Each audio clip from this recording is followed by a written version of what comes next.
Give us your best estimate about what we're heading for here and what you would have us do to get ready for it.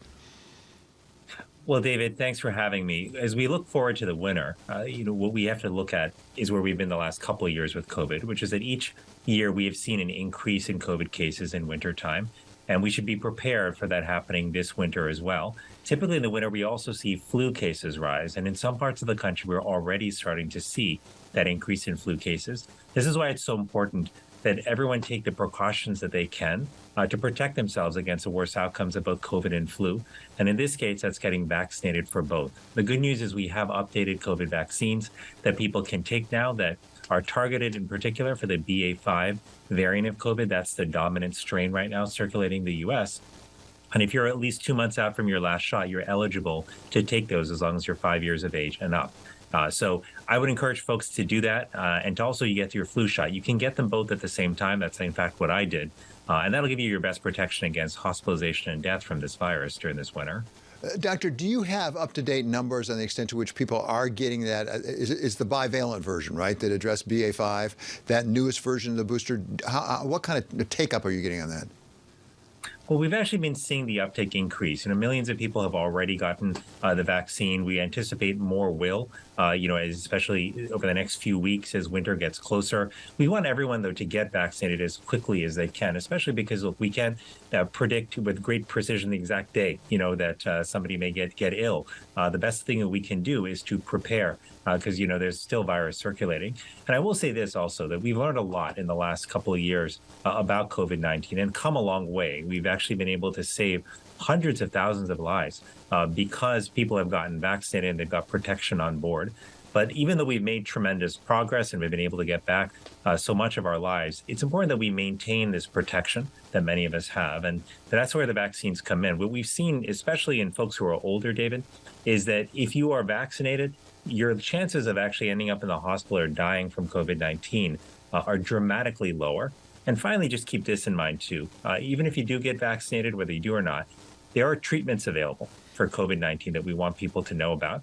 And if you are in a higher risk group, if you're older, or if you've got multiple medical conditions that put you at higher risk, know that there are medications available like Paxlovid, which you can reach for and which also dramatically reduce the chances that you will end up in the hospital or get sick if you have an infection. Dr. Murthy, let's turn to something that is, to some extent, a separate issue, and I know our priority areas, but also is linked, I believe, to some extent, and that's our mental health. I know that's something you've really wanted to make a priority of yours, and there are reports now that the mental health in general across the country is suffering a bit, in part because of the pandemic. Where are we on mental health in this country? Well, I'm glad that you asked, David, because a lot of people are really struggling right now when it comes to their mental health and well-being. COVID certainly has been a factor there. It's taken a toll. We've seen rates of anxiety and depression increase across the population, particularly among young people. But the truth is, even before the pandemic, we were struggling as a country, especially with kids. Keep this number in mind. We've had a 57% increase in the suicide rate among young people in the decade prior to the pandemic. And this is one of the reasons why I've made mental health and well-being my priority as Surgeon General, because this is really the foundation of society. Our mental health impacts how we show up in the workplace, how we show up at school, how we show up for our families and our communities.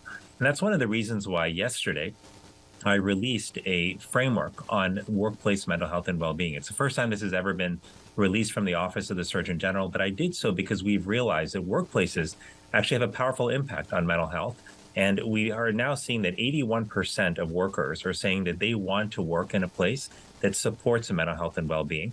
When you actually make that investment in mental health, and we lay out 5 key essentials through which you can do so by investing in protecting workers from harm and building social connection and community in the workplace, helping support work-life harmony, supporting opportunities for growth, and helping people understand the value of their work and that they are valued at work. If you do this, you build a foundation for mental health that not only helps workers, but it turns out the data is increasingly showing us it helps the bottom line of businesses, increases productivity, as well as retention, which we know is an important cost center for workplaces. Okay, let me ask the toughest question, I think, Doctor. It may be an unfair question. We have in this country a substantial and growing problem with people experiencing homelessness. And what I've read is there's a fairly high coincidence between mental health issues, substance abuse, and many of the people experiencing homelessness. What should we be doing as a society to address those that really need help who are out on the street? Well, it's a critical question, David, and these go together. You know, as a doctor, I've cared for many patients who are homeless over the years, and I've seen that many of them have struggled with mental health concerns. And these two can often go together. You know, sometimes people who are struggling with severe mental illness are at greater risk of being left out in a sense and falling through the cracks. And homelessness is one end result of that. But we also know the experience of homelessness itself is incredibly stressful. And if you're somebody who's had depression before, or if you're prone to anxiety, then that a stressful experience can really push you over.